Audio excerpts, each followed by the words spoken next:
বেশি প্রত্যাশা করতে যাবেন না, লোভী হবেন না। লোভ আপনার সুখ কেড়ে নিবে। লোভী কখনো সুখী হয় না। লোভীর পকেট কখনো ভরে না, যতদিন এটা ভরবে না। লোভী হব আমরা না। অতিরিক্ত প্রত্যাশা করব না, অল্প প্রত্যাশা করবো। I am not talking about the গোল।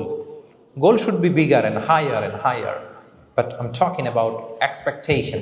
বেশি এক্সপেক্ট করা ভালো না। খুব প্রত্যাশা নিয়ে রাখছেন, কিছু পান নাই, দেখবেন যে কষ্ট লাগবে, ঠিক কিনা? আর কোনো এক্সপেকটেশন নাই, এরপরে যেটা পাবেন ওইটাই লাভ। যেটা পাবেন ওইটাতেই ভাল লাগে, সুখ লাগে। এজন্য এক্সপেকটেশন যেন বড় না হয়। বেশি খাই যেন না করি। হ্যাঁ, কালকে কি খাবো, পরশু, আগামী সপ্তাহে আমার মেয়ের কি হবে, ছেলের কি হবে, ওদের ভবিষ্যৎ, গাড়ি বাড়ি নাই, এই যে অস্থির। এরকম আসলে নাই। আজকের জন্য বাঁচুন, আজকের জন্য বাঁচুন, কারণ আগামীকালের তো জন্মই হয়নি। আগামীকালের জন্ম হয়েছে, এটা কি আজকে না আগামীকাল? তো আজকে হ্যাপি হন, আজকের জন্য বাঁচেন, আজকের জন্য প্ল্যান করেন।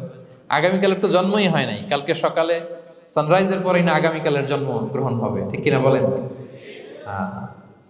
তাহলে প্রত্যাশা কমান, হ্যাপি হবেন আপনি। ইমাম গাজালি রাহিমাহুল্লাহ একটা চমৎকার কথা বলতেন। উনি বলতেন, তোমার রিজিকে যা আছে এটা 2 পাহাড়ের মাঝখানে থাকলেও এটা তুমি পাবা, আর যেটা তোমার রিজিকে নাই ওটা অনেক দূর থেকে আনার পরেও হাত দিয়ে নিয়ে 2 ঠোঁটের মাঝখানে রাখলেও ওটা পড়ে যাবে। কথা বুঝতে পেরেছেন?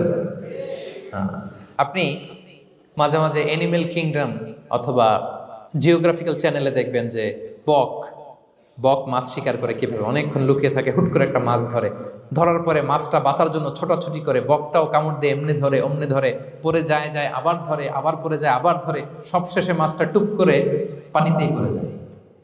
কারণ এটা ওর নসিবে নাই। কি বলেন? এটা রিজিকে নাই।